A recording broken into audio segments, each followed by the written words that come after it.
राम रामचंद्र की।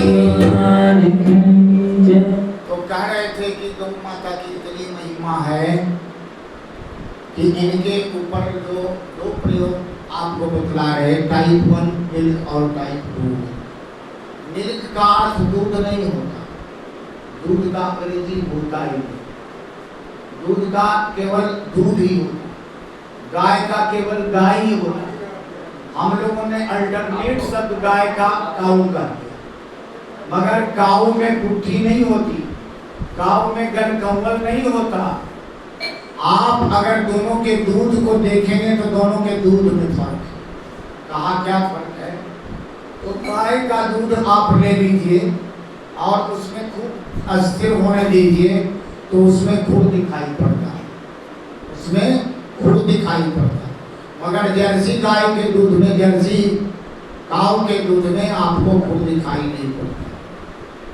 गाय के दूध में 18 तत्व होते हैं, calcium, potassium, magnesium, chromium, sulphur वगैरह वगैरह, और सोना के स्वर्ण भस्म होते हैं। जर्सी के दूध में स्वर्ण भस्म नहीं होते। पूछे कैसे? गाय के दूध में, गाय के सिर पर, पिपुटी पर जो सूर्य नारी गई है, उससे मैंने कल भी कहा था कि स्वर्ण भस्म। तो मैंने कल कहा था जो लोग कहते हैं कि गाय हमारे लिए उपयोगी नहीं है, तो हमने कहा कि आज से 1917वीं 18वीं शताब्दी तक, 1947 तक इस देश में 34 करोड़ गायें थी और लगभग 36 करोड़ लोग थे। कितने? 36 करोड़। 36 करोड़ और 34 करोड़ का आंकड़ा लगभग बराबर होता, मतलब हर व्यक्ति के पीछे एक गाय थी। हर घर में लगभग जो सबसे कम गाय वाले व्यक्ति होते थे वो 15-20 थे। वह कितना दूध करती थी, दूध के लिए नहीं रखती। संतानों से किसी ने पूछा कि आप लोग इतना गाय रखते हैं, कितना दूध लेते हैं? कहा बाबूजी तो मैं नहीं जानता। तो कहा क्यों? कहा कि हमारे दादा परदादा ने इसको प्रतिष्ठा के लिए रखा था, जो जिसने बड़े गाय पोषक होते थे गांव में उसकी उतनी इज्जत होती थी, गांव में उतनी इज्जत होती। तो 200 ग्राम भी दूध लगने वाली गाय में भी रखते थे, और पूरा भरपूर मात्रा में गाय। तो 2-3 चीज होती थी कि चरान भूमि होती थी, गोचर भूमि। हम लोगों ने क्या किया? गोचर भूमि को दखल कर दिया। भरत जी कह रहे हैं कि हे माँ, अगर राम के बन जाने में अगर मेरी जरा से भी रुचि रही हो तो हमें गोचर भूमि हड़पने का पाप लगे, गोचर भूमि हड़पने का पाप लगे। भरत कह रहे हैं हे माँ, राम के बन जाने में अगर मेरी थोड़ी सी भी रुचि रही तो गो हत्या का पाप। अर्थात गाय और गोचर भूमि का पाप इतना होता है कि आज तक हम लोग उससे उबर नहीं पाते। हर घर में आज जो परेशानी है वह गाय के चलते। अगर आप गाय नहीं पोसेंगे तो पितरों का उद्धार कैसे होगा? क्योंकि जब आप यहाँ से जाएंगे तो बीच में जो नदी है वैतरणी, उस वैतरणी को पार उसी को करवाया जाता है जिसने गाय को खिलाया है, गाय के पीठ पर हाथ फेरा है और गाय को पूंछ पकड़ाया है। तो आप गौर से देखें, हमारे पिता माता दादा दादी जब मरने लगते थे तो जल्दी जल्दी ले जाया जाता था कि ले आइए एक गाय और इसको पूंछ पड़ के वैतरणी दान करवाइए। वैतरणी दान का अर्थ होता था कि यह गाय मैंने आपको वैतरणी के लिए छोड़ा, यह गाय आपको जाके वहां वैतरणी नदी से निकालेगी। अब गाय ही नहीं है तो वैतरणी से पार आप कैसे हो? आप चिंतन करें, विचार करें। जब गाय चली गई तो वैतरणी पार कम से कम भैंस तो नहीं करेगी। आप भैंस को गंगा जी ले जाइए और उसका पूंछ पकड़ के गंगा जी के उस पार जाना शुरू कर दीजिए। तो पूंछ पकड़ के अगर उस पार अगर शुरू कर देते हैं गंगा जी, तो हो सकता है वो पूंछ आप पकड़े पकड़े जब भैंस डूबेगी तो आपको भी नीचे में ही डुबा करके मारेगी, ऊपर तो ले ही नहीं जाए। तो उसके गुण को देख लीजिए, उस गुण को देखते हुए आप चलिए कि बैतरनी पार करना हो तो गाय ही नहीं रहेगी तो बैतरनी कैसे। जिसने गाय की सेवा की तो गाय इस जन्म से उस जन्म तक आपके साथ है। जिसने गाय की सेवा की, सुबह उठकर भूसा डाला, घास डाला, उसके पीठ पर खड़ा करा। और तो और हम एक बात आपको कहते हैं, प्रैक्टिकल बात बोल रहे, अगर किसी को हाई ब्लड प्रेशर हो गया हो और 15 मिनट पर गाय के पीठ पर हाथ फेर दें ककूत पर, आप 15 मिनट पर अपना जांच करवा लें, तत्काल आप जांच करवाएंगे, ब्लड प्रेशर कम हो जाएगा। मैं चिकित्सक भी रहा हूँ, मैं एमडी किया हुआ चिकित्सक, साधारण व्यवस्था में नहीं रहा। और मुझे जब लगा कि चिकित्सा विज्ञान जब फेल कर जाती, जब वहाँ जहाँ से उसकी सीमाएं खत्म हो जाती है, वहाँ से गौ माता की सीमाएं शुरू। एक बात आपको बता रहते हैं, इस अध्यात्म विज्ञान को कोई साधारण समझ ले, हमारे पूर्वज ने गाय का आविष्कार किया, ऐसा बात नहीं। गाय माता ने हमारे सारे आविष्कार को जन्म दिया। हम एक घटना सुना देते हैं, ज्यादा दूर की घटना नहीं है, मधुपुर एक जगह है जसीडीह के पास। जसीडीह है बैजनाथ धाम के पास। बैजनाथ धाम का नाम जानते हैं? ये बिहार में बहुत बड़ा तीर्थ स्थान है, आजकल झारखंड में चला। कहा कि मधुपुर में रहते थे एक नरसिंह स्वामी। क्या? कौन से? नरसिंह स्वामी। सन 1945 की घटना में बता रहा, उसका डेट वाइज घटना। वहाँ डॉक्टर नियोगी पीएचडी करते थे चंद्रशेखर वेंकट रमन के सामने। वो आए थे घूमने के लिए, वो घूमने का जगह सिमुल कल्ला, पूरा जंगल का एरिया। तो उन्होंने वहाँ एक कुटिया देखा तो वहाँ ठहर गए, बड़ा मनोरम कुटिया था। और वहाँ नरसिंह स्वामी बैठे थे। नरसिंह स्वामी के पास बैठकर डॉक्टर नियोगी वार्ता करने लगे।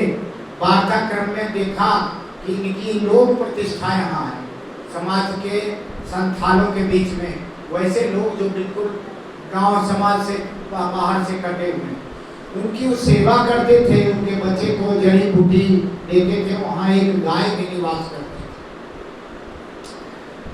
डॉक्टर योगी ने कहा कि महाराज, चलते चलते बात चली तो कहे कि विज्ञान तो बहुत तरक्की कर गया। कहे कि कितना तरक्की कर गया? ये बोली हुई घटना नहीं बता रहा हूँ, असली घटना बता। कहा कितना तरक्की कर गया है? कहा कि महाराज, आजकल तो विज्ञान इतना तरक्की कर गया है कि अगर एक पिंच पोटेशियम साइनाइड आपके जीवा पर डाल दे तो आप मर जाएंगे। देन एंड देयर, किसी भी समय आपको बचने की कोई, there are no chance for life. कहा आपके लिए जीवन का कोई चांस नहीं बचे। तो मुस्कुराते हुए नरसिंह स्वामी ने कहा कि जरा आप हमारे जीवा पर डालो, है तुम्हारे पास? कहा स्वामी है। तो डॉक्टर योगी ने खड़ा गए, बोले कि महाराज आप नहीं बचेंगे। बोले कि डालो मेरे जीवा पर, देखते हैं तुम्हारे विज्ञान में कितनी ताकत है। 500 आदिवासी घेर कर खड़ा हो गया, 3 कमान लेकर, और कहा डॉक्टर योगी, मेरे स्वामी को अगर कुछ हो गया तो मैं तुमको यहाँ जिंदा नहीं छोड़ूंगा। उन्होंने बड़ा समझाया कि अरे तुम चुप रहो, कुछ नहीं होने वाला है। उसके बाद उसने बड़े बेमन से सोचा अब तो मर ही जाएंगे, मेरा इनका अंतिम भेंट है। उनके जीवा पर पोटेशियम साइनाइड डाला। नरसिंह स्वामी जब मुस्कुराने लगे, मुस्कुराते रहे, तो बड़ा आश्चर्य हुआ। कहा कहीं कोई शुगर की गोली तो तुमने डाल दिया? कहा नहीं स्वामी जी, मैं पोटेशियम साइनाइड डाला। तो कहा तुमने कहा कि विज्ञान इतना तरक्की कर गया है कि दो सेकंड भी। कहा महाराज, एक वैज्ञानिक का पूरा परिवार इसमें साफ हो गया और वह केवल जीव पर लिया, इतना ही लिख सका एस। अब इसको एस का मतलब सावर भी होता है, इसका मतलब स्विच भी है। ये स्विच है कि सावर है, पता नहीं चला, उसका पूरा परिवार खत्म हो गया केवल एस लिख करके। और आप मुस्कुरा रहे हैं। तो उन्होंने कहा कि तुम्ही कहा कि विज्ञान तरक्की कर गया। तो नरसिंह स्वामी जब यह बात बोले, कहा कि क्या इस एक्सपेरिमेंट को, इस प्रयोग को आप हमारे गुरुदेव के प्रयोगशाला में कर सकते हैं? बिल्कुल कर सकते हैं। तो कहा ठीक है स्वामी जी, तो हम डेट फिक्स कर लेते हैं। डॉक्टर सीवी रमन फिजिक्स के बहुत बड़े वैज्ञानिक हुए। उनके प्रयोगशाला में डॉक्टर योगी पीएचडी करते थे। उनसे जाकर रिक्वेस्ट किए। सीवी रमन ने कहा क्यों मरवाने पर तुले हुए हो? कहा नहीं गुरुदेव, मैं देख आया हूँ, वो व्यक्ति मेरे सामने जीवित रहा। बोले कि ठीक है, जब तुम्हारी इच्छा तो मैं आयोजित कर देता हूँ। हजारों 50,000 की भीड़ को आमंत्रित किया गया और पूरे वर्ल्ड के वैज्ञानिकों को आमंत्रित किया गया। 3 दिन पहले इनको ले जाया गया कि कोई एंटीडॉट्स तो नहीं खा लेते हैं। तो इन्होंने 3 दिन के बाद अंडर मेडिकल चेकअप रखा गया और देखा क्या गया कि थोड़ी देर के बाद जब लाया गया स्टेज पर, भीड़ का कलेजा धक धक कर रहा था। भीड़ सोच रहा था कि आज तो इस साधु को मरवा ही दो। लेकिन डॉक्टर योगी बड़े आश्वस्त थे। ठीक समय पर सब लोगों से कहा गया कि लीजिए, मैं इनको अब पोटेशियम साइनाइड दे रहा। और पोटेशियम साइनाइड उनके जिह्वा पर, उनको 3 दिन से भोजन नहीं करवाया गया, केवल ग्लूकोज पर रखा गया। पोटेशियम साइनाइड जब दिया गया और पूरी भीड़ सन्न रह गई जब देखा कि वो बोल रहे। अमेरिकी वैज्ञानिक चिल्लाया, करे मेरे साथ धोखा हो रहा, ये कोई शुगर की गोली ना देगा। बड़ा आश्चर्य, कहा कि तुम लाए हो अपने पास? कहा हाँ। अमेरिकी वैज्ञानिक फिर युवा पर दिया, मुस्कुराते रहे। पनामा के वैज्ञानिक ने दिया, फ्रांस के वैज्ञानिक ने दिया, जर्मनी के वैज्ञानिक ने दिया, और वह सुई के नोक के बराबर नहीं रहा। कितना हुए?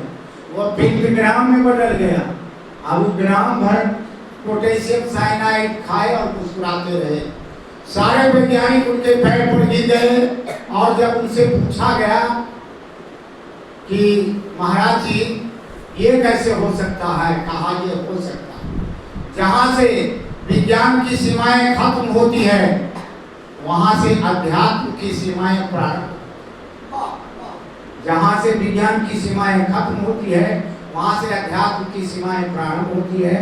और मैं गाय और योग का सम्मिलित प्रयोग के द्वारा इसको मैंने ठीक किया।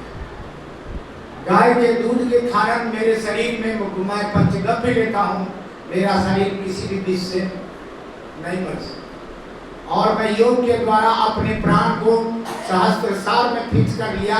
मेरा शरीर जीवा अब आपके जहर को सोख ही नहीं रहा था, तो हमारा नर्वस सिस्टम कैसे रूट? फिर उनको धोए, जीवा को धो करके बढ़िया से रखे और पुनः आए। पूरे विश्व में भारत का डंका बजा और भारत उस पूरे विश्व का सिरमौर घोषित हुआ। तो हम यह कह रहे थे कि इस गाय की महिमा अपरंपार। और ये मैं कोई झूठी कहानी नहीं आपसे कहा, एक मैं सच्ची कहानी कहा। 1945 में आप भी प्रेसिडेंसी कॉलेज कलकत्ता में अभी भी उनका लिखा हुआ हाथ का, डॉक्टर सीवी रमन का लिखा हुआ आप देख सकते हैं। एक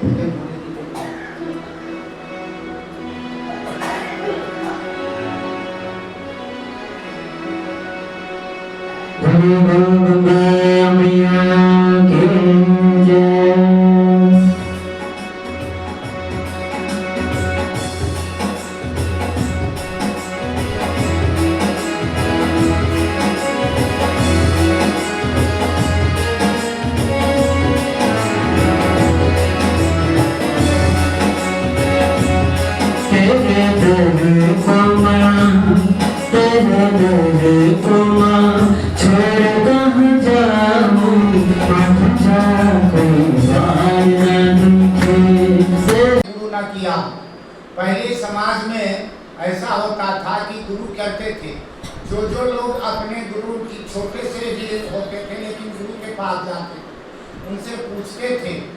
एक घटना आपको सुना देते हैं कि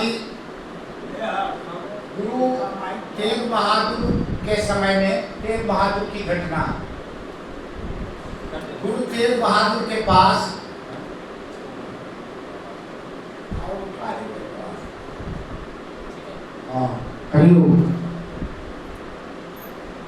जब औरंगजेब ने शर्त रखा कि सभी लोग मुसलमान धर्म कबूल कर लो, तो गया अपने गुरु से पूछने कि गुरुदेव हमको कहा मुसलमान धर्म इस्लाम कबूल करने के लिए आप क्या कहते हैं? तो उन्होंने अपने पुत्र से पूछा, गुरुदेव बहादुर कितने वर्ष के थे? गोविंद सिंह 11 वर्ष। समझ गए कि आप मेरा बलिदान करने का समय आ गया। मैंने गोविंद से पूछा कि गोविंद क्या कहें? कहा पिताजी कह दीजिए। क्या कह दे? तो जा करके कह दे कि अगर मेरा गुरु कबूल कर लेगा तो मैं इस्लाम कबूल कर। गुरु तेग बहादुर की बात में जा करके अपने शिष्यों से कहा कि अगर हम कह देना कि हमारे गुरु अगर कबूल कर लेंगे इस्लाम तो मैं भी कर दूंगा। बुलाया गया दिल्ली दरबार में गुरु तेग बहादुर को और उस दिन अंतिम प्रणाम गुरु गोविंद सिंह ने किया अपने पिता को और कहा कि पिताजी मेरा और आपका ये अंतिम भेंट है। गुरु तेग बहादुर ने कहा ऐसा क्यों कहते? कहा कि ऐसा इसलिए कहते हैं क्योंकि विधर्मियों ने पूरी योजना बनाई है और वह आपकी हत्या करेगा, लेकिन आप मरने से नहीं डरिएगा क्योंकि जीवन केवल एक शरीर के लिए नहीं होता, आत्मा कभी मरता नहीं है। और गुरु तेग बहादुर ने जाकर के दिल्ली दरबार में कहा कि इस्लाम कबूल कर लो, तुझे धन जन से मैं भर दूंगा। गुरु ने कहा कि अगर इस्लाम हम कबूल कर लेंगे तो सारे लोग कबूल कर लेंगे, यह देश विधर्मियों का हो जाएगा, इसलिए उन्होंने कहा बलिदान करना कबूल है, इस्लाम कबूल नहीं। सबके सामने रखा गया उनको और सबके सामने उनके शीश की बलि दी गई दिल्ली में। और आपको याद होगा उस शीश की बलि दी गई तो उसके शीश से तब तक वह फपाड़ा चलता रहा जब तक कोई संत आकर के नहीं कहे गुरुदेव अब इतना क्रोधित नहीं हो गया, शांत हो जाए, तब जाके उनका घर शांत हुआ। और गुरु गोविंद सिंह ने उसी दिन संकल्प लिया कि चिड़ियों से मैं बाज तुड़ाऊं, 1.25 लाख में एक लड़ाऊं। तब गुरु गोविंद सिंह नाम का कि मेरे पिता को मारने के लिए मैं 1.25 लाख विधर्मियों की अगर हत्या न किया तो मैं उनका पुत्र गोविंद नहीं। और पूरे भारतवर्ष में विधर्मियों की सिर को उन्होंने इस प्रकार गाजर मूली की तरह काटा कि विधर्मी भी परेशान हो गए और अंत में टूट गए। तो हम यही बात कहने आए हैं, गाय कथा इसलिए नहीं कह रहे हैं कि हम कथा कह देते हैं आप सुन लेते, हम इसलिए कह रहे हैं हमको विधर्मियों से भी सावधान रहना है। रोज लोग आते हैं हमारे अपने देश में, रोज यहाँ भिक्षाटन के लिए आते हैं और काम के लिए आते हैं, लेकिन विधर्मियों से सावधान रहना है। और हमें अपने बेटियों को सिखलाना है कि हम कुछ बहुत ऊंचा ऊंचा शब्द बात भी दिखावे उसमें पढ़ना नहीं। हरिओम।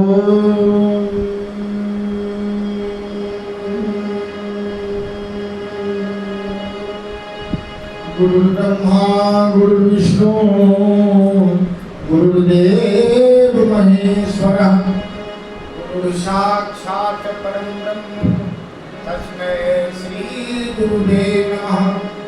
अखंड मंडलाकारं व्याप्तमेन चराचरं तत्पदं दर्शितं येन तस्मै श्री गुरुदेव नमः।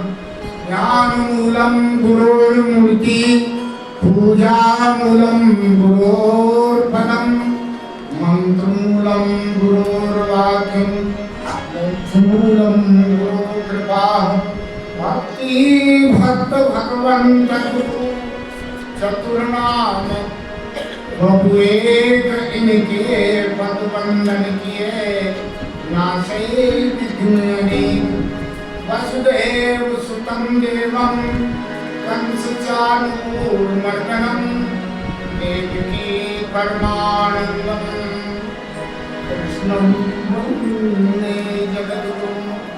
नारायणं नमस्कृत्य नरं चैव नरोत्तमं देवीं सरस्वतीं व्यासं ततो जयमुदीरये।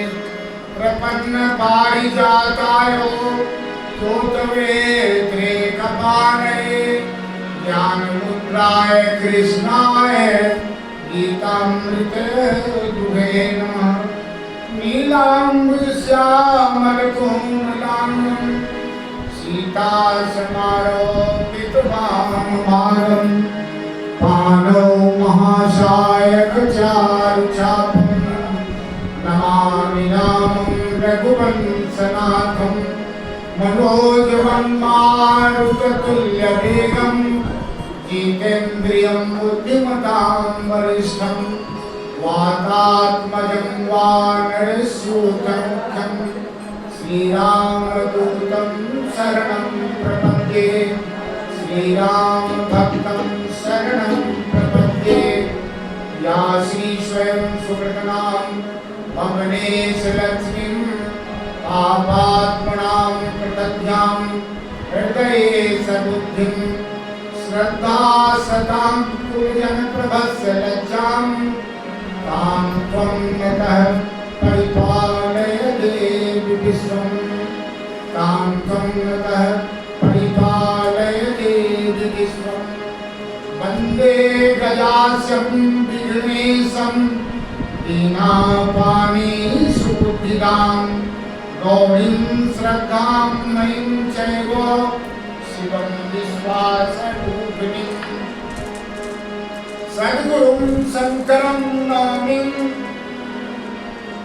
करुणावरुणालयं गंगाधरं वृषभारूढं श्रद्धावानतुमस्तकः सत्यं नित्यं निर्विशेषं परेशं दैन्याभावाभावं कर्तुं समर्थं लाभं क्षेमं सेवकेभ्यः ददानं गौरीपुत्रं ज्ञानदन्तं नमामि हिमशैलसुते गङ्गे माता त्रिपथगामिनीं विष्णुपदी नमस्तुभ्यं भवदुःखनिवारिणीं रामो गेया सेविनीयाश्च पूज्या यज्ञाधाराः व्रतप्रियेषु सस्ता दीवारणेभ्यः सत्पिता मानवेभ्यः सेवा तुष्टा भुक्तिमुक्तिप्रदातयः विनय देव विनती करूं सुमति सुअवसरदिन गौरी नंदन गणपति सुफल मनोरथ किन्न मोरे गुरु पितु सम्मोहे भुवनेश्वरी निजमात शरण कमल की वंदना कर राखो हम तात गतिमति की है खान जो वह गंग की धार ओम प्रसन्न है सुरसरी की जो भव से पार सीताराम आराधे राधा कृष्ण आधार पर्वतराज प्रेरक बने नागराज परभार शिवधुनी अगो गंग में प्रीत बढ़े दिन रात कामधेनु श्री चरण में प्रेम तीर्थ नवाए माथ प्रेम तीर्थ नवाए माथ हरि ओम तत्सत हरि ओम तत्सत हरि ओम तत्सत हरि ओम। समादृत सज्जन वृंद समुपस्थित देवी स्वरूपा माताएं सुलभा गांधी स्वरूपा मेरी बहनें हमारे छोटे छोटे नौनिहाल बच्चे सुदूर क्षेत्रों से पधारे हमारे गुरुजन सदृश सभी वंदनीय महापुरुष के चरणों में पावन वंदन अभिनंदन। समस्त मैंने पहले कहा कि सत्संगति मुद मंगल मूला सब सुख करणी हरणी सब सूला। कहा सत्संग की यह गंगा भगवान के श्रीमुख से प्रवाहित होकर गोमुख से निकलकर कल कल छल छल करती हुई हिमालय के वन्य प्रांतों में अपनी यौवन का प्रदर्शन करती हुई वन्य प्रांतों से गुजरती हुई संस्कृति की यह प्रवाहमान धारा शहर के राजमार्गों पर सरपट दौड़ती हुई आज गांव के पगडंडियों से गुजरकर देवभूमि और पीठ के इस प्रांगण में आप पहुंची है। आप बड़भागी हैं। आप इस बात के लिए बड़भागी हैं कि उस धारा में आप स्नान करें और यह अमृत रूपी धारा ना सिर्फ आपके तन को पवित्र करेगी वरन आपके मन को पवित्र करते हुए आपके आत्मा को भी पवित्र कर परमात्मा में विलीन कर देगी। और संस्कृति की इस धारा में आप जब स्नान करके अपने मन को स्वच्छ कर लेंगे तो सदियों से यह बहती हुई धारा आपके पूरे परिवार को आप्लावित करेगी, ऐसी मेरी कामना है। कोई ऐसी एक बात आपको बता देते हैं कि गाय के 4 चरण होते हैं। आपके 2 चरण गाय के 4। कहा गाय धर्म देती है, गाय अर्थ देती है, गाय कामना पूरी करती है और गाय मोक्ष प्रदान करती है। हम भूल गए हैं कि हम उनके बड़े पुत्र हैं, हम उनकी ठीक से सेवा नहीं कर पाते, इसलिए हम भटक रहे हैं इधर से उधर। लिखे इदम तीर्थम भ्रमन्ते तामसा जना आत्म तीर्थम न जानन्ते कथम मोक्षम प्राणने। भगवान लक्ष्मी से कह रहे हैं शिव जी, भगवान विष्णु लक्ष्मी तंत्र में कि जब लक्ष्मी ने पूछा कि संसार में मुक्ति का क्या उपाय है तो भगवान विष्णु ने कहा कि हम जितने भी तामसी लोग हैं इस तीर्थ से उस तीर्थ भटकते हैं और कहा जब तक आत्म तीर्थ को ना जानेंगे तब तक मोक्ष संभव नहीं है और मोक्ष के बिना संसार में मुक्ति संभव।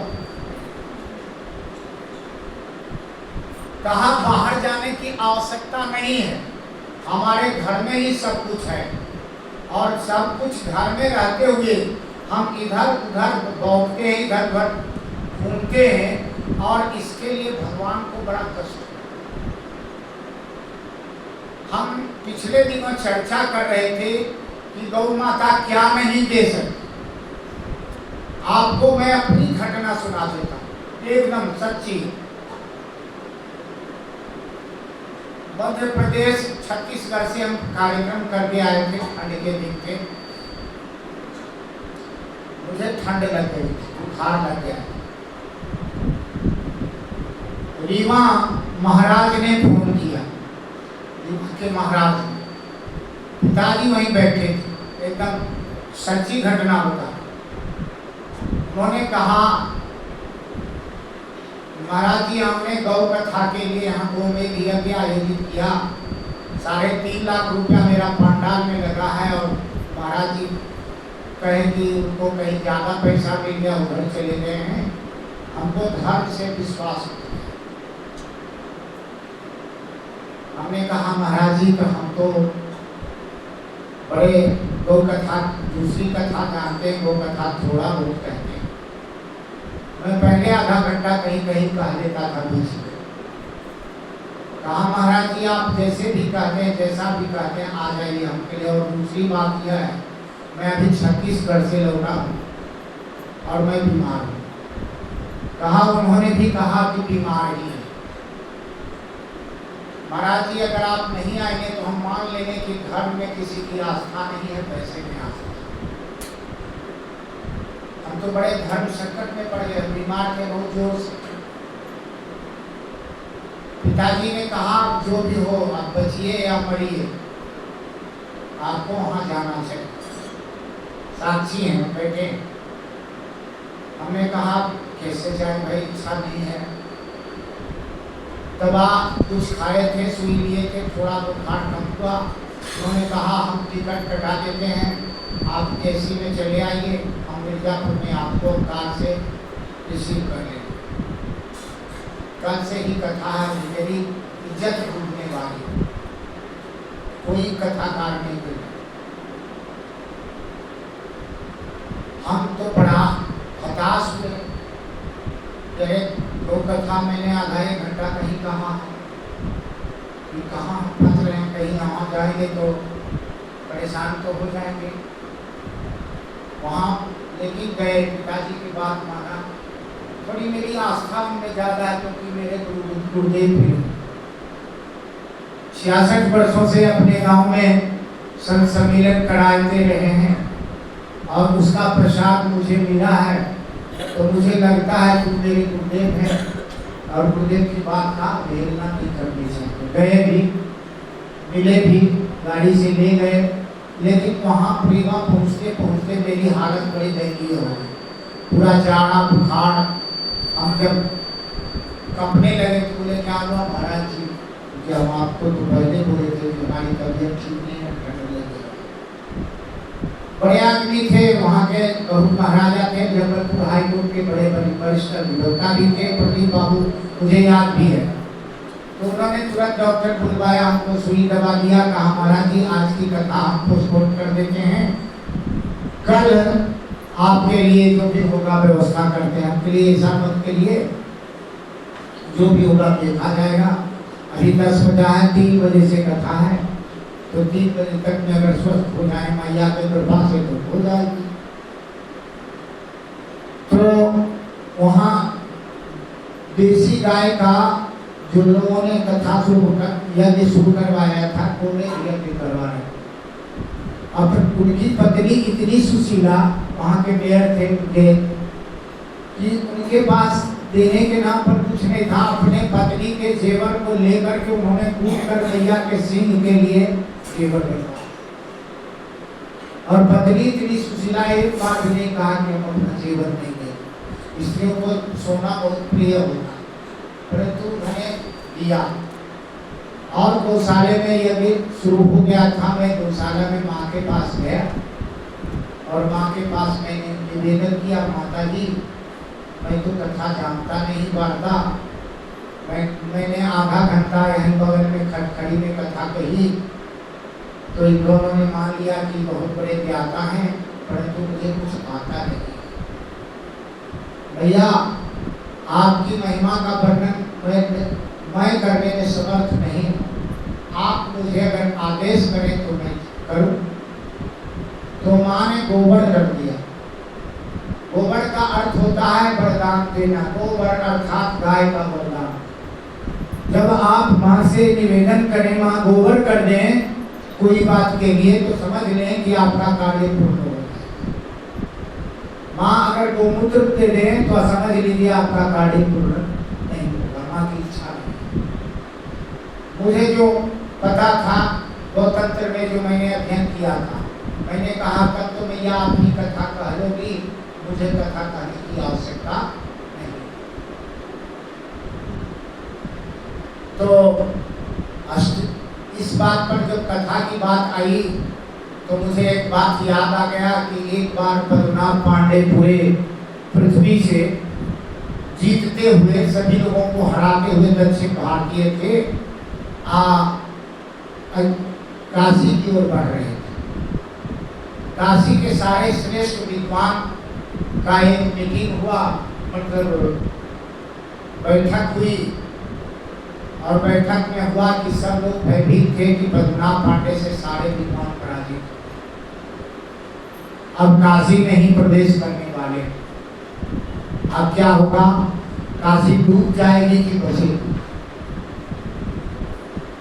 बस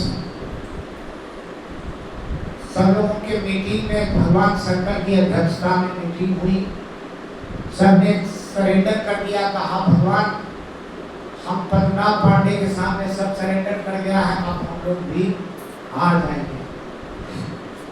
बोले सब लोग आ गए हो? शंकर ने पूछा, कहा हाँ। कहा लगता है एक व्यक्ति नहीं आया, कहा कौन, कहा कबीर नहीं आया। तो कहा कि महाराज कबीरदास तो आए नहीं और उनका शास्त्रार्थ से क्या संबंध, वो तो शास्त्र वगैरह पढ़े नहीं। तो कहा कि जाके उसको कह देना शास्त्रार्थ कर ले। सब लोग भगवान शंकर से सोचे कि भगवान है, इन्होंने कहा तो जरूर कुछ सोच के कहा होगा। सब लोग विद्वान गए कबीरदास के पास, कहा कबीर से कि भगवान ने कहा है कि पद्मनाभ पांडे से हम लोग भयभीत हैं। तो बोले तब हम क्या करें। कबीर ने कहा मसी कागज छुओ नहीं, कलम कहो नहीं हाथ, हमने तो कागज छुआ भी नहीं है और हाथ भी कलम में कभी लिया नहीं, तो हम शास्त्रार्थ क्या करेंगे। तो कहा शंकर ने कहा कि कबीर शास्त्रार्थ करेंगे। कहा तब तुम निश्चिंत होके जाओ, शास्त्रार्थ शंकर को करना, कबीर तो उसका माइक रहेगा। जाओ। पद्मनाभ पांडे आए और शास्त्रार्थ शुरू करने के पहले पद्मनाभ पांडे को बड़ा गौरव था कि मैंने सबको हरा दिया है। अहंकार से पतित चेहरा, काशी आज तक हारा नहीं था। प्रथम बार एक शंकर भी अपनी लीला रचते रहते हैं, जो किसी से न हारे मूर्ख से हारे, पढ़े लिखे से न हारे तो मूर्ख से हारे। तो निरक्षर थे कबीरदास, उनसे पूछा कि शास्त्रार्थ हम करेंगे कि आप करें। प्रश्न आप पूछे, कभी जैसी आपकी इच्छा। कबीर ने कहा कि जैसी आपकी इच्छा। तो कहा आप ही पूछिए। पद्मनाभ सोचा कि पूछेंगे तो हम बोलेंगे। तो उन्होंने पूछा कि समझ पढ़ी कि पढ़ समझी, मतलब ईश्वर को आपने समझ के जाना है, पढ़ा है, या पढ़ करके जाना।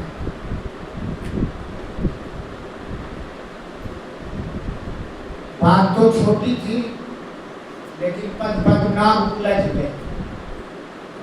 बार बार सोचे कि अगर हम कहते हैं कि समझ के ईश्वर को जाना, तो कहेंगे जब पढ़ा नहीं तो समझा कैसे।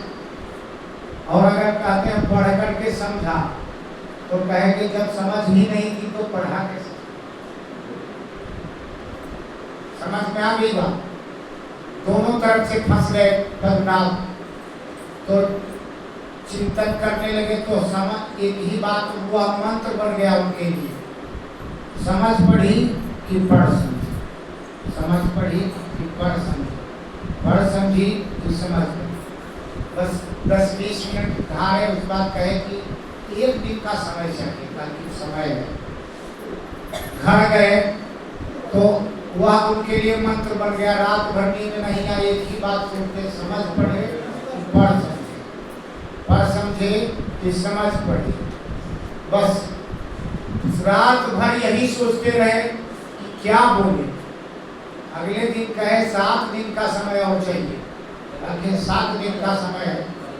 7वें दिन जा करके गिर गए आगे चरण में, कहे कबीर दास से कि महाराज हम तो सोचे थे कि आप कोई वेदांत का वाक्य पूछिएगा, कोई संस्कृत का श्लोक बोलिएगा, लेकिन ये तो हमने पढ़ा नहीं है, इसलिए हम आपके पास नतमस्तक हैं, हमने हार मान लिया।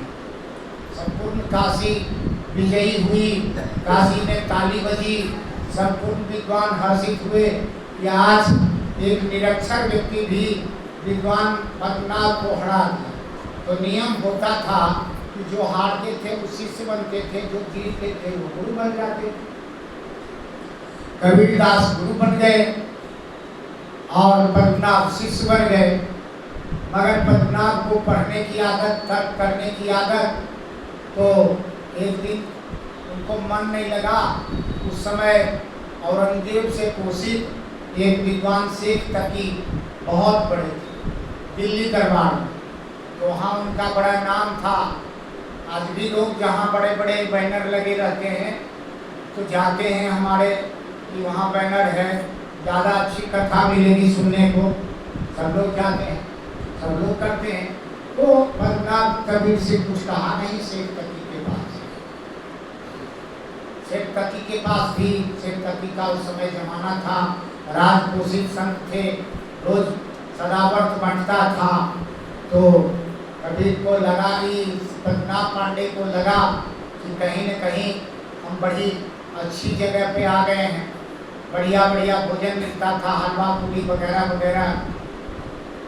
कुछ दिन तक तो उनके मन को आनंद मिला, लेकिन मन फिर साधना के लिए भटकने लगा। उन्होंने कहा शेख तकी से कि साधना हम करना चाहते हैं महाराज, तो हमको थोड़ा साधना में मार्गदर्शन कीजिए। तो शेख तकी तो साधना के विद्वान नहीं थे, तर्क के विद्वान थे। उन्होंने साधना की पुस्तक उनको थमा दिया, कहा इससे साधना करो। तो पद्मनाभ ने उससे साधना करना शुरू किया, और साधना जब शुरू हुई उनकी, तो एक दिन प्राणायाम कस के लगाने लगे, प्राण नीचे से ऊपर चढ़ गया।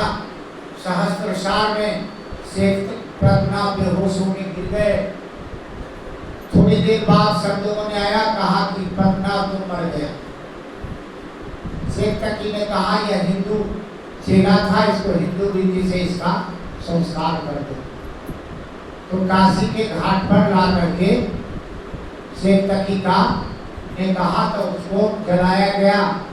जलाने के लिए लकड़ी लाया गया, उस पर लेटाया गया। अब आग पड़ता तभी कभी नहा के निकल रहे, संजोग से नजर पड़ गई। बोले रे पद्मनाभ को क्या हो गया? कहा महाराज जी मर गए। कहा नहीं, मरने का तो कोई सिम्टम नहीं है, लक्षण नहीं। साधना के निष्णात विद्वान कबीर ने देखा पद्मनाभ को सब लोग जला देगा। उन्होंने कनपट्टी के बगल में थोड़ी सी एक नसें दबाई, जो प्राण ऊपर चढ़ा था नीचे आया। पद्मनाभ उठ बैठे। जब उठ बैठे तो देखे कि हमको चिता पर लिटाया गया। दौड़ के बाहर आए, कहते क्या हो गया था? कल के आपको तो जलाने जा रहा था। कहा हमको जहाँ तक याद था कि हम प्राण को ऊपर चढ़ा रहे थे, प्राण चढ़ गया। और उस प्राण चढ़ाने के क्रम में ही मैं मतलब समाधिस्थ हो गया। तो समाधि का शब्द तो कोई जानता नहीं है। कहा कि अष्टांग योग की साधना में वर्णन है। कहा यम नियम आसन प्राणायाम प्रत्याहार धारणा ध्यान समाधि अष्टांगानी योगा। हम जब कोई साधना करने लगते हैं तो समाधि उसकी अंतिम सीढ़ी है। उस समाधि का थोड़ा सा अनुभव मुझे भी कहेंगे कैसे। तो नवरात्र की साधना कर रहे थे, तो मन में तय हुआ कि इस बार थोड़ा कुछ भोजन प्रसाद नहीं लेंगे, केवल पानी से ही साधना चलेगी। नींबू पानी से साधना लेने लगे। 9वें दिन की बात है, 2 शिष्या थी हमारी उस आश्रम में, बिहार वाले में। उसको हम बोले थे कि कभी ऐसी स्थिति आ जाए किसी साधक की, जब वह समाधि में चले जाए और वापस ना आवे, तो अपोजिट सेक्स यानी स्त्री रहे तो पुरुष, पुरुष रहे तो स्त्री को नाभि पर इस मंत्र से अंगूठा रखना चाहिए, अंगुली रखना चाहिए। तो संयोग से वहाँ से हम आए और मैं चक्र अनुसंधान करने लगा, लेट करके बेंच पर। एक बेंच था, चक्र अनुसंधान करने के क्रम में हमको याद है कि विशुद्धि चक्र तक हम गए, वहाँ तक तो याद है। उसके बाद विशुद्धि चक्र से जैसे ही आज्ञा चक्र में हम प्रवेश किए, उसके बाद हमको याद हुआ। उसके बाद सब लोगों ने हमको बाद में उठाया, तो उन लोग को कुछ बोले थे कि यंत्र सिद्ध करते हैं, मतलब दुर्गा पूजा में तो लेने आना। संयोग से हुआ है, रात्रि के 10 बजे थे, 7 बजे हमने साधना शुरू की। तो उसने आकर के तो पूछा स्वामी जी किधर हैं? तो घर से लोगों ने कहा कि उधर हैं, जब किधर रहते थे। कहा वहाँ पे लेटे हुए हैं। तो हम उसने आके देखा क्या कि हम गिर गए हैं नीचे, मेरा सर फट गया, मेरे सर से रक्त बह रहा था काफी रक्त, मगर हमको कुछ उसका ज्ञात नहीं। बड़े घबरा गई, कहा कि स्वामी जी तो बड़ा बेहोश हो गए। सब पट्टी कट्टी बांधा। उसके बाद हमको उसके बाद भी होश नहीं आया। तब उसी ने कहा कि छोड़ दीजिए, आप लोग कुछ मत कीजिए। सब लोग घबराने लगे। हमको स्वामी जी बोले हैं, हम कर देते। वही नाभि पर रख करके उसने दिया, सब अपनी एनर्जी तब थोड़ा होश हुए। तो हम उससे पूछे कहाँ है सामान लेने? कहते सामान तो हम बाद में लेंगे, पहले आपका खून बहुत बह गया, आप अपनी चिंता करिए। तो हम देखे ठीक में बह रहा है। तो उस समाधि का थोड़ा सा अनुभव हमको भी है। तो जो लोग समाज ऐसा 2-3 बार हमको अनुभव, तो जो चीज जो 3 बार की इस अनुभूति के चलते बोल रहे हैं कि जिसने भगवान को केवल तर्क का विषय माना, जिसने गाय को केवल तर्क का विषय माना, तो उसका व्यवस्था नहीं ठीक हो सकती। अगर विश्वास इतना है, क्योंकि पंडित श्री राम शर्मा आचार्य कहे कि तुलसीदास ने लिखा कि श्रद्धा विश्वास रूपी मोह। गए जंगल में, सोचे कि भगवान मिलेंगे। जब जंगल में गए, यहाँ हिमालय में गोमुख, तो वहाँ शिव जी मिलेंगे और पार्वती मिलेंगे। तो पार्वती का, क्योंकि तुलसीदास ने लिखा है श्रद्धा विश्वास रूपी मोह। तो हमने चिंतन किया, भाई बहुत साधना किए मगर मिलते नहीं है। कहाँ नहीं मिलने का कारण क्या है? हमसे लगता है नाराजगी। तब उसका हम गहरा अर्थ लगाए कि मेरी श्रद्धा रूपी पार्वती और विश्वास रूपी शंकर। जब तक शंकर और पार्वती का श्रद्धा और विश्वास हमारा नहीं बढ़ेगा, तब तक नहीं मिलेगा। तो हमारी गैया मैया का के प्रति आपका श्रद्धा विश्वास नहीं बढ़ेगा, तब तक नहीं मिलेगा। तो हम कह रहे थे, मेरी कथा वहां से चली थी, फिर वहीं पर आ गए। तो तब आज उनको ज्ञात हुआ, पद्मनाभ पांडे को, कि हम गलत किए।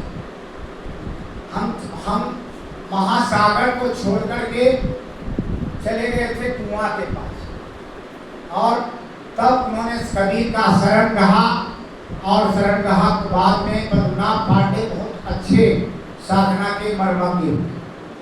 तो हम ये कह रहे थे कि पहले डूबना सीखिए, गाय की सेवा करना सीखिए। अगर करने के लिए आप सीखेंगे, आज भी कोई है तो हाँ, मध्य प्रदेश के वो अभी नहीं आएंगे, हमने फोन किया उनको कि आप आइए, गौ सेवक हैं। अब आपको मैं बतलाता हूँ, इतने बड़े सेवक हैं गाय के कि गाय कौन सा घास खाएगी वह जंगल में खोजते फिरते हैं। और बोले कभी कभी तो बड़े बड़े नाग उसमें मिलते हैं। और जब मैं कहता हूँ कि आप थोड़ा हट जाइए महाराज, हमें गाय के लिए थोड़ा घास लेना है, तो बड़े आराम से नाग खिसक लिए। कहा कैसे ये होता है? तो कहा गौ माँ के कृपा से सब कुछ होता है। कहा यम शब्द जो आया, यम की जो व्याख्या हुई, अहिंसा सत्य अस्तेयम ब्रह्मचर्य क्षमा धृति दया आजीवन मिताहार शौचम चैवो यमादशा। कहा इसमें एक शब्द आया अहिंसा। कहा अहिंसा का जो पालन करता है उसके अंदर अहिंसा प्रतिष्ठायाम तत्सन्निधौ वैर त्यागा लिखा गया। अहिंसा की जिसमें पूरी प्रतिष्ठा हो जाती है, उसके समीप आने वाले जीव वैर त्याग। कहा उदाहरण है, हमारे गुरुदेव कहा करते थे कि हो हमारे गुरुदेव, उनके गुरुदेव जो थे 336 वर्ष बचे थे इस कलिकाल। 1952 ईस्वी में गुप्तार घाट अयोध्या में अपने शरीर को छोड़े।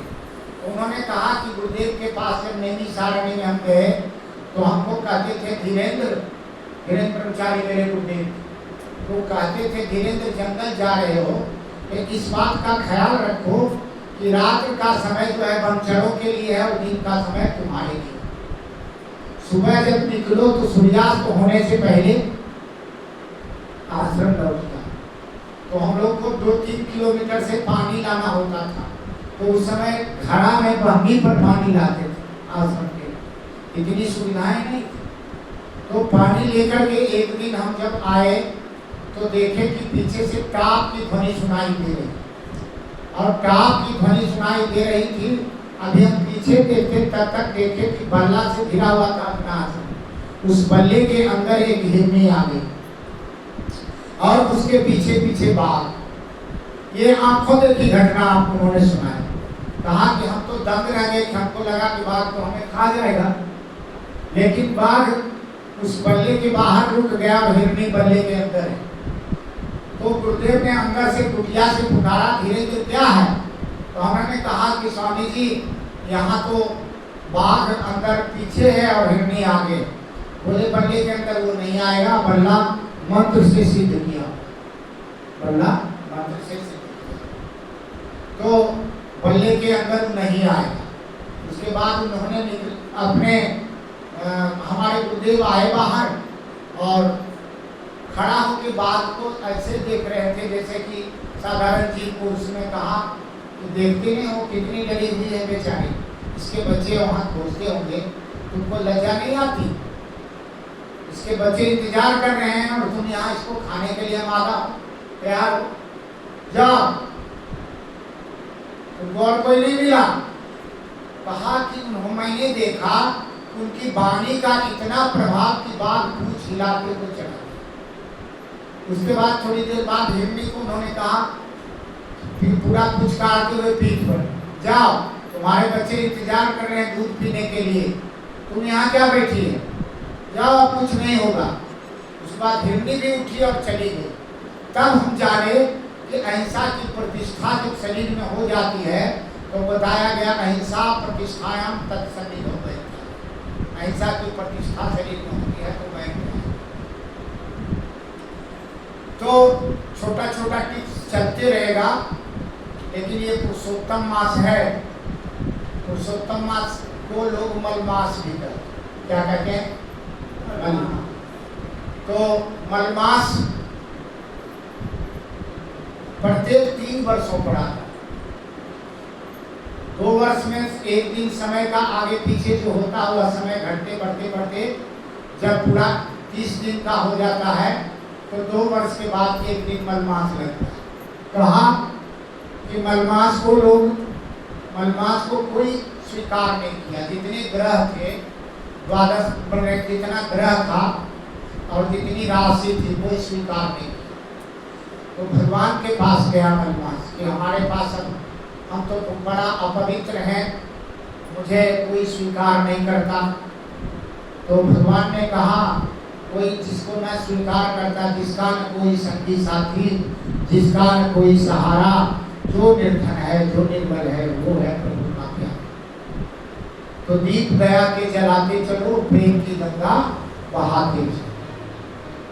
तो चले क्या है?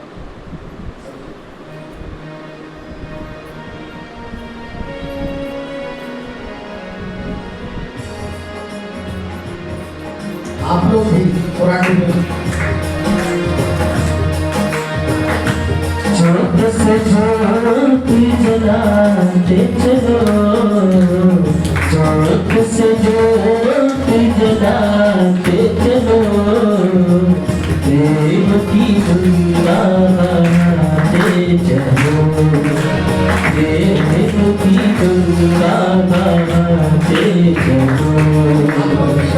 जिसका न कोई संगे साथी, ईश्वर है रखवाला।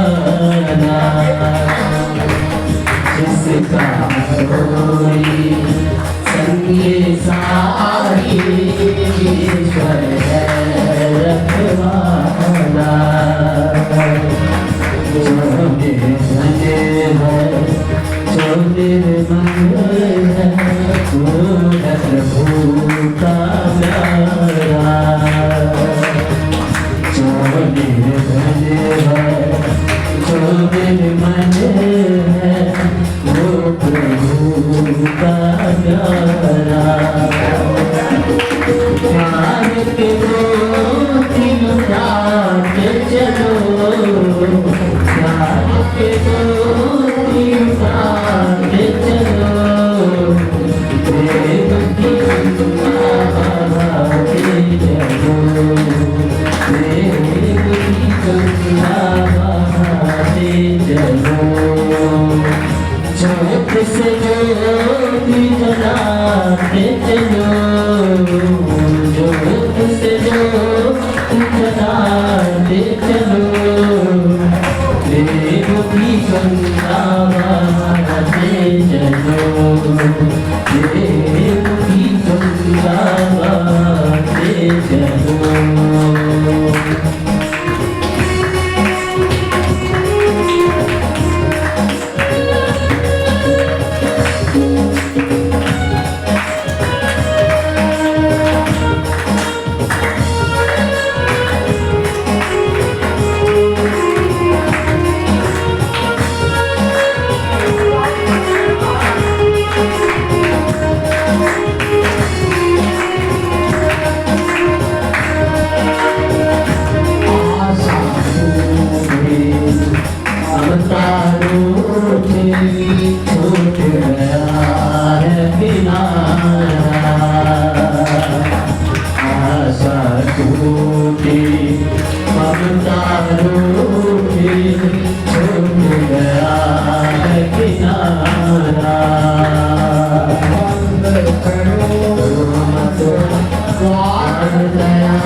बोलिए श्यावर रामचंद्र की गंगा मैया की आज के समैया की तो कह रहे थे कि पुरुषोत्तम मास में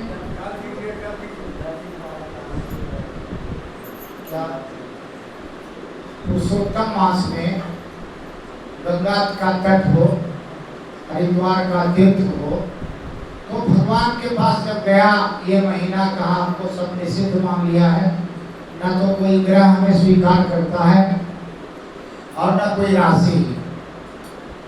कहे कोई बात नहीं, जिसको कोई स्वीकार नहीं करता उसको हम स्वीकार करते। आज से तुम्हारा नाम मेरे नाम पर होगा। भगवान विष्णु ने कहा कि पुरुषोत्तम में, पुरुषों में उत्तम कौन है? तो भगवान विष्णु। कहा अब से तुम्हें कोई मल नहीं कहेगा, गंदगी नहीं कहेगा।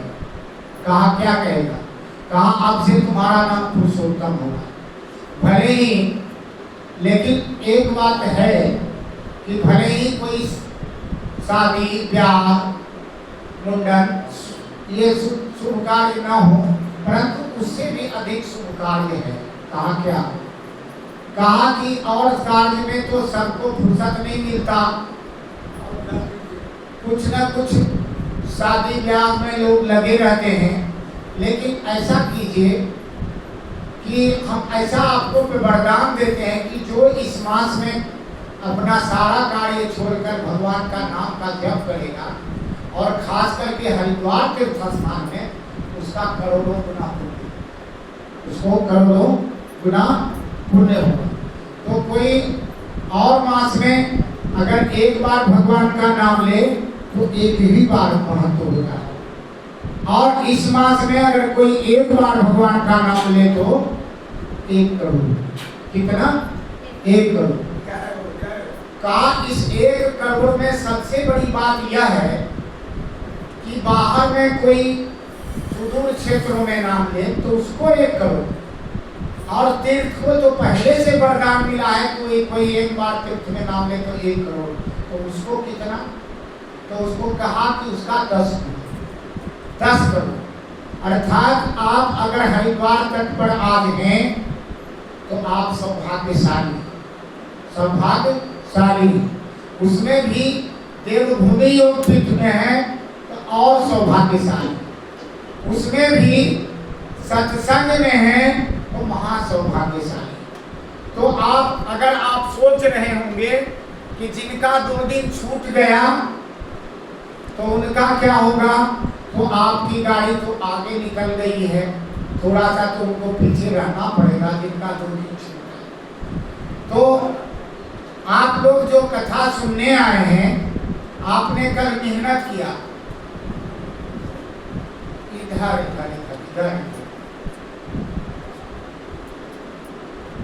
तो आप जो मेहनत किया है, हमने कल मांगा था सबसे दक्षिणा, तो लोगों ने मेहनत किया लगता। हमने कहा था कि हमारी दक्षिणा एक ही है कि जो पुण्य आपने प्राप्त किया हो दूसरों को भी प्राप्त करा। हिंदुओं की स्थिति यही होनी चाहिए कि संघे शक्ति कलयुग है, कलयुग में संघ में ही शक्ति है। तो हम लोग जितना अधिक, इसका वैज्ञानिक कारण है, ये नहीं कि हमने कहा, विज्ञान भी इस बात को सिद्ध कर दिया।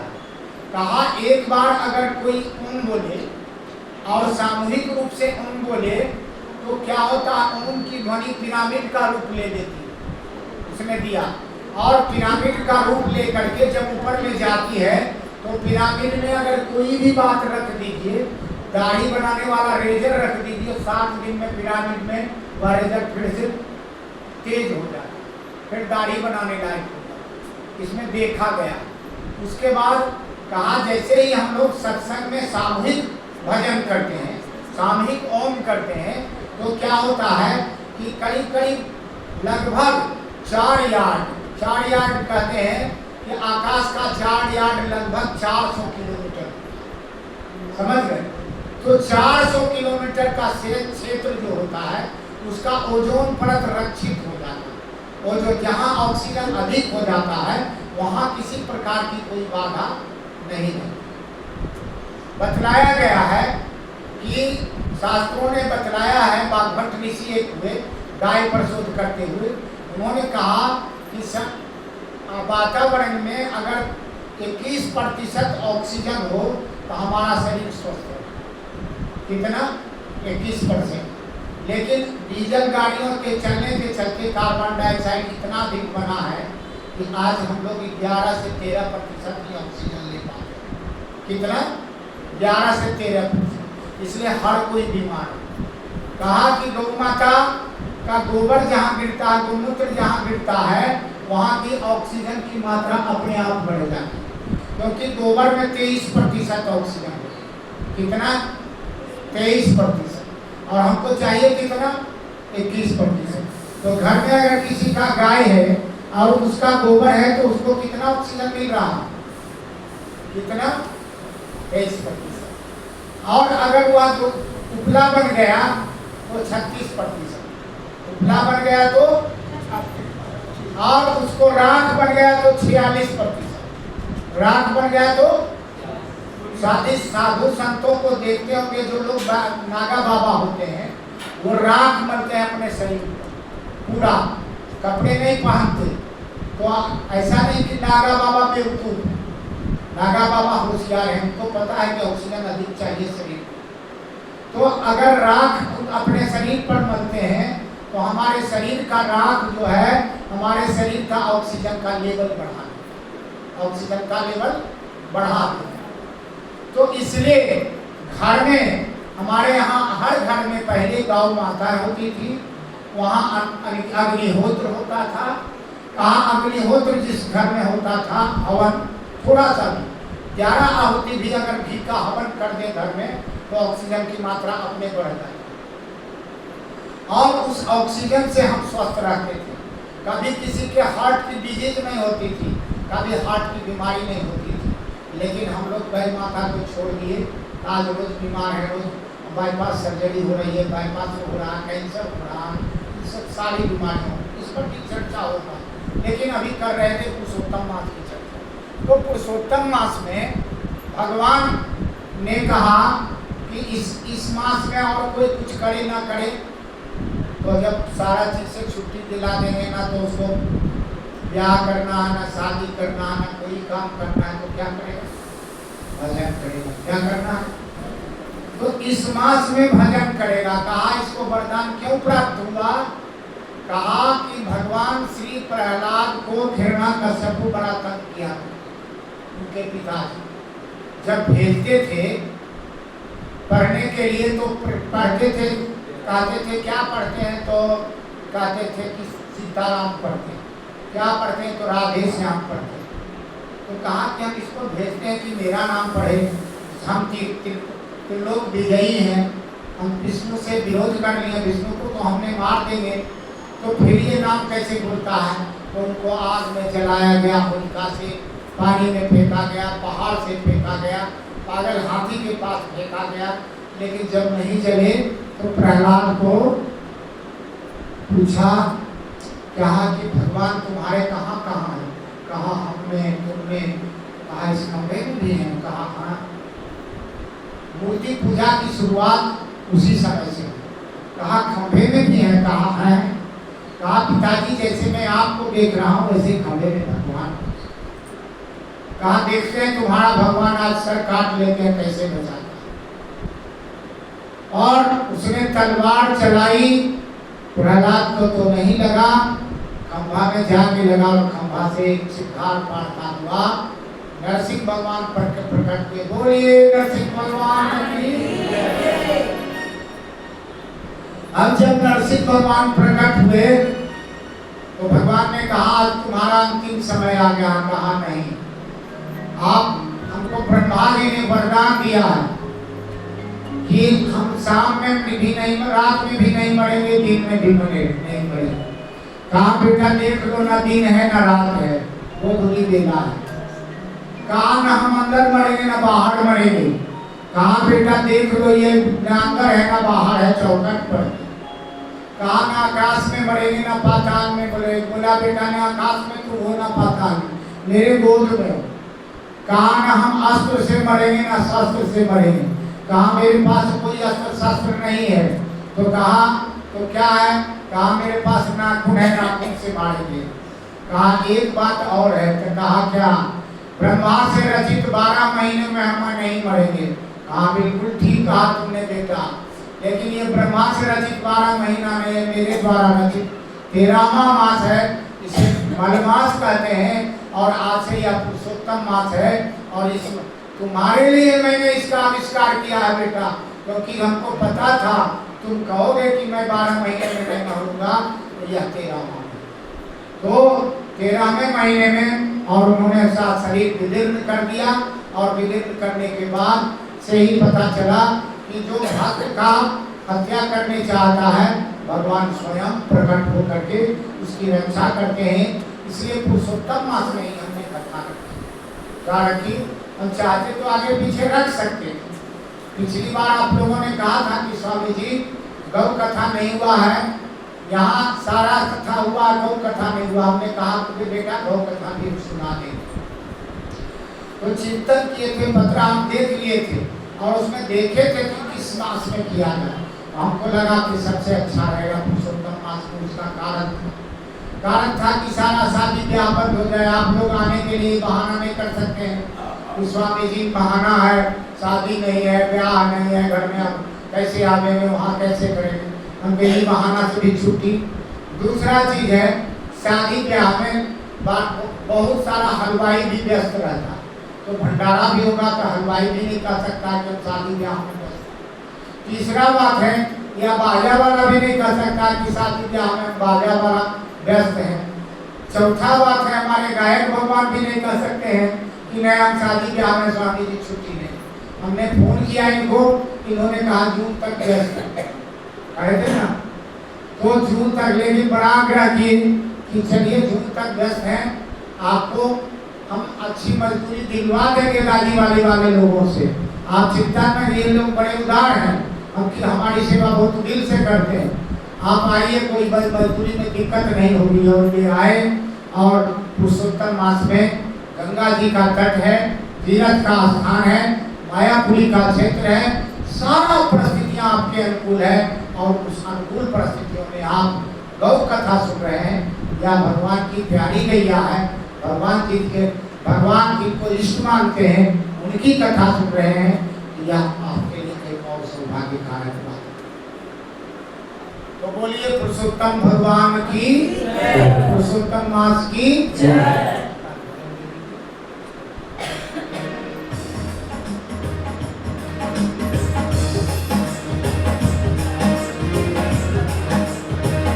कौशल्या दशरथ के नंदन, राम ललाट में शोभित चंदन, रघुपति की जय बोले लक्ष्मण, राम सिया का हो अभिनंदन।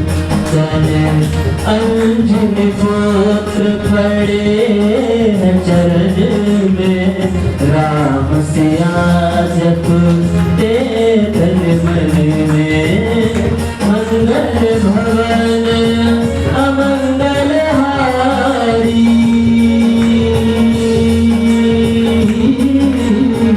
प्रभु सुदशरथ अजर बिहारी।